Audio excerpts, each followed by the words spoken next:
NASA की नई तस्वीरों से जगी भारत की उम्मीद। चंद्रयान मिशन को लेकर फिर बढ़ी दिलचस्पी। चंद्रयान 2 मिशन पर रोवर यानी कि प्रज्ञान को लेकर रवाना हुए विक्रम की सॉफ्ट लैंडिंग के प्रयास विफल रहने के 10 महीने बाद नासा की ताज़ा तस्वीरों ने इसरो की उम्मीद फिर से जगा दी है। पिछले साल नासा की तस्वीरों का इस्तेमाल कर विक्रम के मलबे की पहचान करने वाले चेन्नई के वैज्ञानिक सुब्रमण्यम ने भारतीय अंतरिक्ष एजेंसी को ईमेल भेजकर दावा किया है कि मई में नासा द्वारा भेजी गई नई तस्वीरों से प्रज्ञान के कुछ मीटर आगे बढ़ने के संकेत मिले हैं। उन्होंने कहा कि रोवर का पता लगाना मुश्किल था क्योंकि यह चंद्रमा के दक्षिणी ध्रुव पर मौजूद है, जहां अच्छी तरह से रोशनी नहीं होती है। यही कारण है कि 11 नवंबर को नासा के फ्लाई बाय में इसका पता नहीं चल पाया था। नई शिक्षा नीति में मध्याह्न भोजन के साथ स्कूलों में बच्चों के लिए नाश्ते का प्रावधान का प्रस्ताव। राष्ट्रीय शिक्षा नीति में मध्याह्न भोजन के साथ सरकारी या सहायता प्राप्त स्कूलों में बच्चों को नाश्ता देने का प्रावधान रखने का भी प्रस्ताव है। पिछले दिनों केंद्रीय मंत्रिमंडल द्वारा मंजूर की गई इस शिक्षा नीति में कहा गया है कि सुबह के समय पोषक नाश्ता मिलना ज्ञान संबंधी असामान्य मेहनत वाले विषयों की पढ़ाई में लाभकर हो सकता है।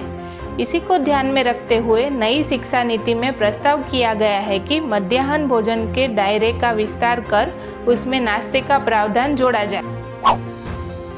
राम मंदिर के भूमि पूजन के लिए 100 पवित्र नदियों का जल, 2000 स्थानों की मिट्टी अयोध्या पहुंची।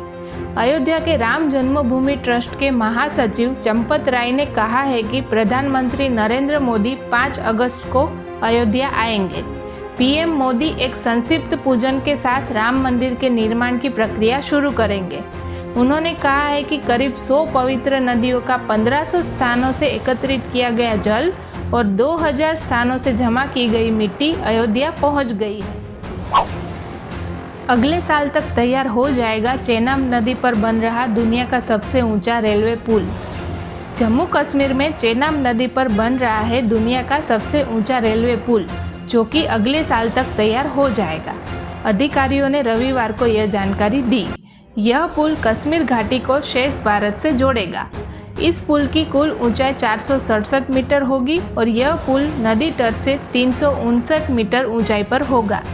दिल्ली में स्थित कुतुब मीनार की ऊंचाई 72 मीटर और एफिल टावर की ऊंचाई 324 मीटर है। कीमत के साथ अब भोजन की पौष्टिकता की भी जानकारी देगा रेस्टोरेंट का मेन्यू कार्ड। देश भर के विभिन्न रेस्टोरेंट में अभी तक आपने मेन्यू कार्ड पर खाने की कीमत लिखी हुई देखी होगी, लेकिन अब कीमत के साथ मेन्यू कार्ड पर भोजन के पोषण वैल्यू की भी जानकारी मिलेगी। ऐसा पहली बार होने जा रहा है कि पके हुए भोजन की पोषण वैल्यू बताई जाएगी। इस संबंध में FSSAI द्वारा पहली बार ऐसा संशोधन लागू किया जा रहा है।